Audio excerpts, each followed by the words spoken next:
Mine is not a story about one dramatic event.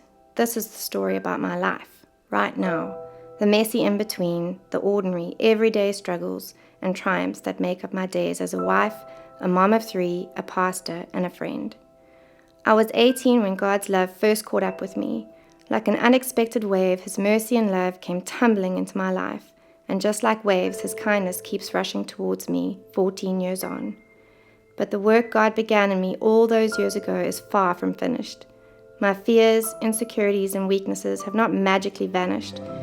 Becoming more of what God has created me to be is a long, sometimes painful journey. For a lot of my life, I have struggled with not feeling adequate. I have felt crippled by gnawing insecurities that I'm not enough, that I have not achieved much or done all the things I wanted to do.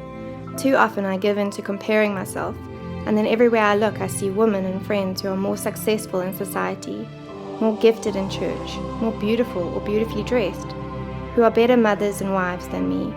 This poison of comparison totally drains me of my joy and my ability to appreciate all that I am and have. Thankfully, God never gives up, and He promises to continue the work He has started in each of us.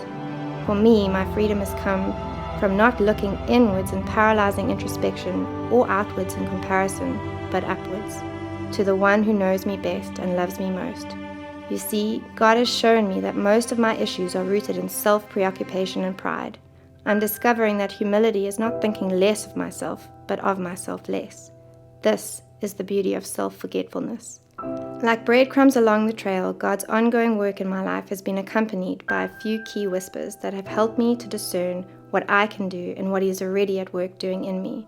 Whispers like, "Your weaknesses are my gift to you. They allow you to need me. Stop being obsessed with being interesting or important and be more interested finding others more important.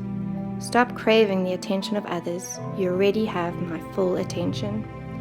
Tim Keller speaks of how daily we tend to put ourselves in a kind of courtroom, waiting on our verdict depending on how we did that day, how we measured up or performed.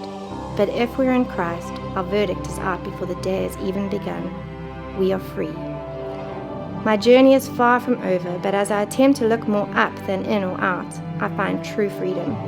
I'm free to be who God has made me to be, free to live out my call, to enjoy this crazy season of small kids, and to see my weaknesses as things that don't disqualify me, but instead are the very cracks through which God's treasure can shine through my life. This is a story of moments of despair, but a lifetime of hope. A story of waves of mercy that never stop coming. This is my story.